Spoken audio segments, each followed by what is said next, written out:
Do you ever have analysis paralysis and maybe life feels like this?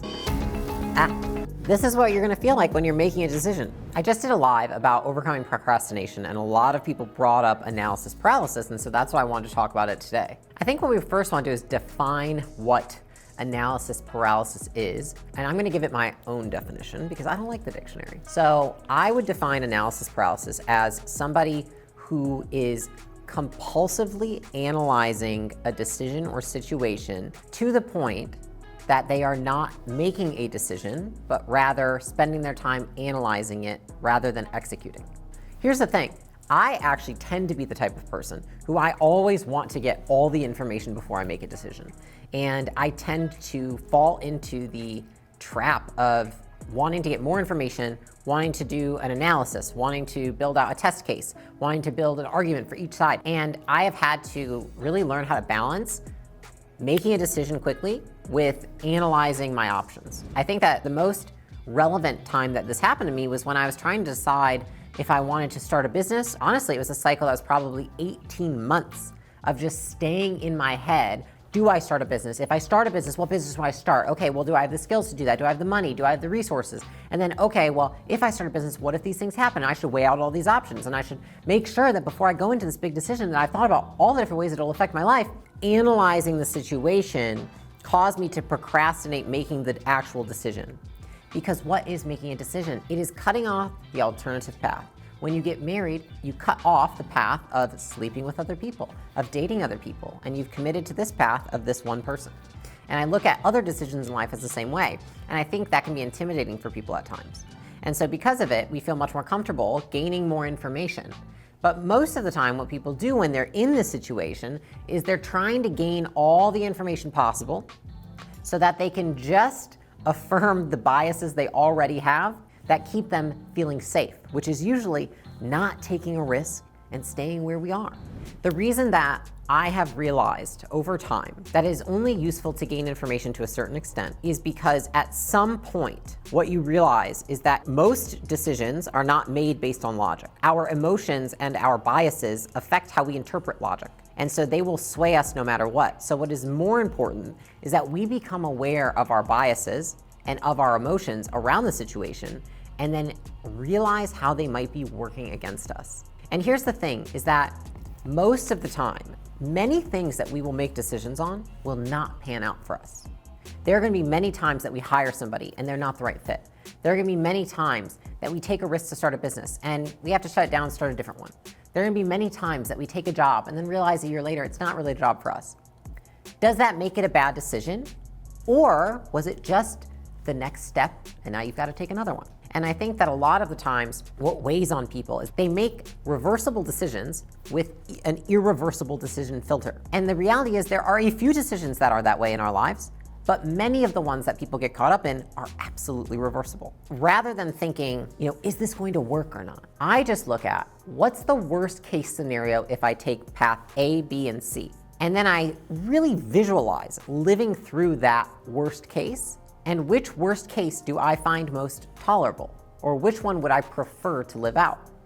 And that's often how I like to use making my decisions, because the reality is, if you're trying to make decisions thinking that everything is going to work every time, and every decision you make is going to be amazing, I think that's wrong. Lots of decisions are going to be mediocre at best.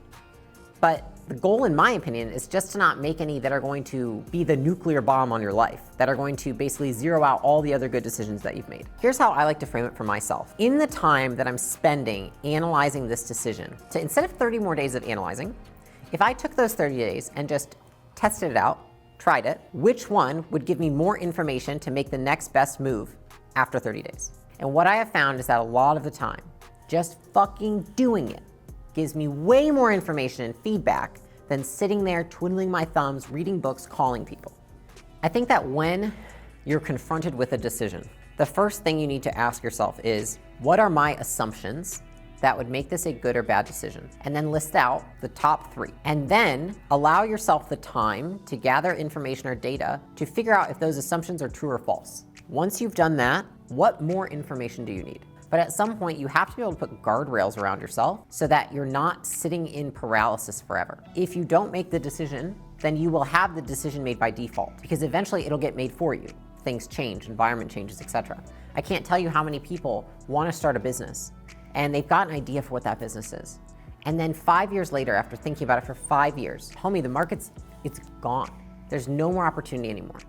The same thing can be said with any other decision that you're making in life. Maybe now finally you've decided this is the girl to marry. Well, guess what, buddy? You waited too long and now she doesn't want to marry you. The worst thing you can do is not make a decision.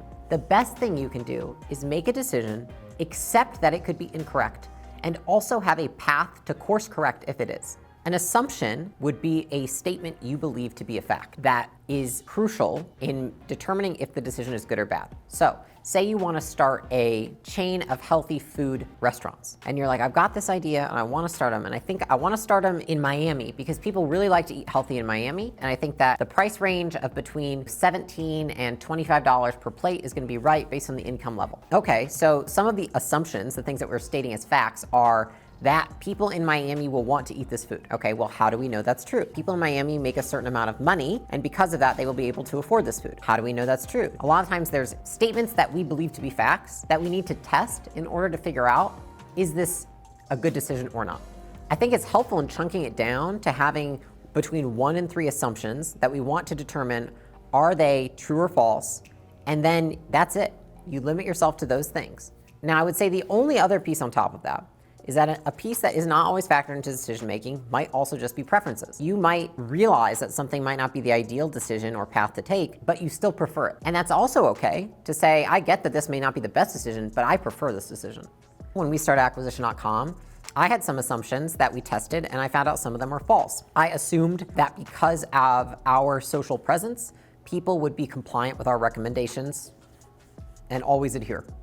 I have been proven false by that. That is not correct. Another assumption that we made is that if you take minority stake in a business, you have less expectations than if you take majority. I have seen that to be the reverse is true. But all of these things are things that I could have spent years trying to figure out, or I could just get in the arena and do it and be okay with the fact that it's going to be imperfect. We're going to make changes. We're going to iterate. You know, who expects a business that's between 1 and 4 years old to not be iterating and making changes? You know, you should expect that you're going to be doing a lot of that because there's a lot of assumptions. You find out if they're true or not, and then you take that feedback and you adjust your behavior. That's what learning is. I think in so many instances, especially in business, people are like, well, will they want this? Will they not?